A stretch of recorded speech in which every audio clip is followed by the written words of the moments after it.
ഇനി ഞാൻ ഇപ്പൊ വലിയ ഡിസ്കഷൻ ആയിക്കൊണ്ടിരിക്കുന്ന ഒരു കാര്യം എൻ്റെ പോഡ്കാസ്റ്റിൽ തന്നെ ചോദിക്കട്ടെ എന്ന് വിചാരിച്ചിട്ടാ. അതായത്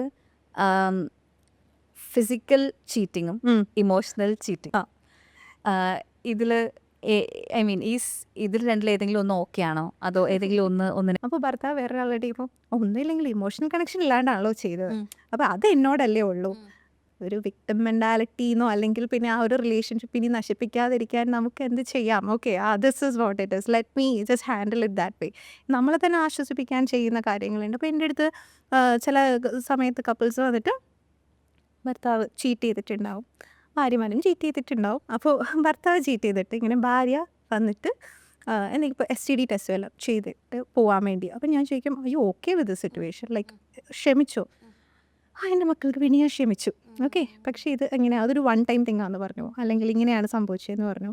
പക്ഷെ അവരും മാരീഡാണ്. അപ്പോൾ ആ ലേഡിയും മാരീഡാണ്, ഇയാളും മാരീഡാണ്. അപ്പോൾ അത് കാരണം ഭാര്യ ക്ഷമിച്ചു. പക്ഷേ ഭർത്താക്കന്മാർ പൊതുവെ അത് ക്ഷമിക്കാറില്ല. ഇല്ല. അത് ഈ ഒരു ടെറിട്ടറി പോലെ. കാര്യം ആ ഒരു ഇമോഷണൽ ചീറ്റിംഗ് പെണ്ണുങ്ങളുടെ ആണ് ഇമോഷണൽ കണക്റ്റ് ആയിട്ട് ചെയ്യുന്നതെന്നുള്ള ഒരു തോട്ടാണ്. അപ്പോൾ ഈ ഇമോഷണൽ ചീറ്റിംഗ് എന്ന് പറയുന്നത് സെക്സ് ഇല്ല അവിടെ ബേസിക്കലി. അപ്പോൾ ഇമോഷണലി എന്നെ ഡിപ്പെൻഡ് ചെയ്യാതെ വേറൊരാളുടെ അടുത്ത് നിങ്ങൾ ഡിപ്പെൻഡ് ചെയ്തു അല്ലേ. അപ്പോൾ ഞാനല്ല നിങ്ങളുടെ അൾട്ടിമേറ്റ് വിഷമം വരുമ്പോൾ വരാൻ പറ്റിയ ഒരു സംഭവം അല്ലെങ്കിൽ ഒരാൾ എന്ന് വിചാരിച്ചിട്ട് വേറെ ആൾക്കാരുടെ അടുത്ത് പോകില്ലേ. അപ്പോൾ അതൊരു ബുദ്ധിമുട്ടായിട്ട് വരുന്നുണ്ട്. അപ്പോൾ ഇത് കമ്പയറബിൾ പോലും അല്ല. പിന്നെ ഈ പറഞ്ഞ പോലെ നിങ്ങൾക്ക് നിങ്ങളുടെ റിലേഷൻഷിപ്പ് ഓക്കെ ആണെങ്കിൽ നമ്മൾ ജഡ്ജ് ചെയ്യാൻ ആരുമില്ല. അപ്പോൾ എനിക്ക് എൻ്റെ റിലേഷൻഷിപ്പിൽ ആ ഫിസിക്കൽ ചീറ്റിംഗ് ഒരു ഫാക്ടർ അല്ല. എനിക്കത് ഇഗ്നോർ ചെയ്യാൻ പറ്റുമെങ്കിൽ ദാറ്റ്സ് ഫൈൻ. അപ്പോൾ അന്ന് കാജലും ട്വിങ്കിളും ജാൻവിയോട് പറഞ്ഞു, ഓക്കെ പ്രായമാകുമ്പോൾ മനസ്സിലാകും, അല്ല നീ ഇപ്പം കുഞ്ഞായത് കൊണ്ടാണ് എന്ന് പറഞ്ഞു. കാര്യം അവർ വലുത്, അവർക്ക് കല്യാണം കഴിച്ചവർക്ക് പിള്ളേരുണ്ട്, അവർക്ക് അത് ഇതിൻ്റെ പേരിൽ ഇത് നീ ഇപ്പോൾ ഡിവോഴ്സ് ചെയ്യാനും വയ്യ, എന്തെങ്കിലും ആയിക്കോട്ടെ എന്നവർ വിചാരിക്കുന്നത് ദാറ്റ്സ് ഡിഫറെൻറ്റ്. അപ്പോൾ അത് അവരുടെ ഒരു കോൺസെപ്റ്റാണ്. അതിപ്പോൾ പ്രായമായതുകൊണ്ട് മാറണമെന്നില്ല. Cheating is cheating. Like I know people who like message അയച്ചു അല്ലെങ്കിൽ ലൈക്ക് ചെയ്തു മോസ്റ്റ് കൺസീവ് ചെയ്ത് വെച്ചിരിക്കണം. അപ്പോൾ ശരിക്കും എത്ര ഡിഫറെൻ്റ്ലി വയേർഡ് ആണ് മെൻ ആൻഡ് വുമൻ? സോ നമ്മളീ പറയല്ലോ men are from Mars, women are from Venus. I would say some men are from Venus, so some women are from Mars. Okay, so അത് എല്ലാവർക്കും എനിക്കിങ്ങനെ ജനറലൈസ്ഡ് ആയിട്ട് എല്ലാവർക്കും ഒരു കൊടുക്കുന്നത്.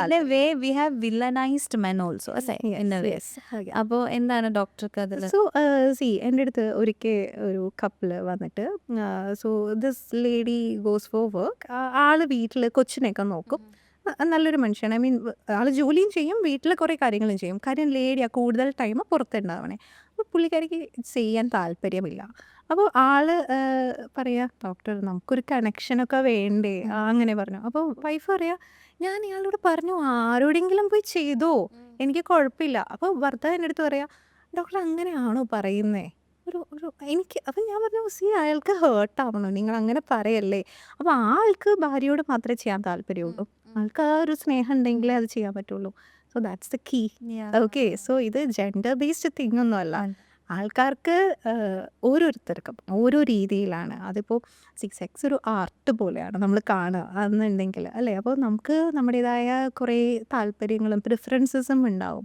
അപ്പോൾ അതനുസരിച്ച് നമ്മൾ വ്യത്യാസപ്പെട്ടിരിക്കും. ചില ആൾക്കാർ വളരെ സൂപ്പർഫിഷ്യലി ആയിട്ട് അതിനെ ഹാൻഡിൽ ചെയ്യണവരുണ്ട്, ചില ആൾക്കാർ വളരെ ഡീപ്പായിട്ട് അതിലോട്ട് പോകുന്നവരുണ്ട്.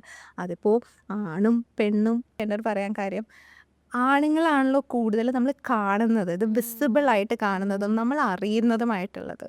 ഈ ഈ ഈ സംഭവം ആ ഡിസ്കഷൻസ് വരുന്നത് അവിടെയാണ്. സ്ത്രീകൾ എന്താ ചെയ്യണമെന്ന് ആരും അറിയുന്നില്ല. ഇനിയിപ്പോൾ ആണുങ്ങൾ ഇമോഷണലി കണക്റ്റഡ് ആയിട്ടാണ് ഇപ്പോൾ വേറൊരിടത്ത് പോയി എന്ന് വിചാരിക്കുക, ആണുങ്ങളത് പറയോ? കാര്യം അവർ സൊസൈറ്റി പറഞ്ഞേക്കുന്നത് ഇമോഷൻസ് ഇല്ലാത്ത ആൾക്കാരെന്നാണ്. അപ്പോൾ അവർ ഇമോഷൻസിന് വേണ്ടിയാണ് വേറൊരാളെ കണ്ടുപിടിച്ചത്. എൻ്റെ ഭാര്യ എന്നോട് സ്നേഹം കാണിക്കുന്നില്ല, അതുകൊണ്ടാണ്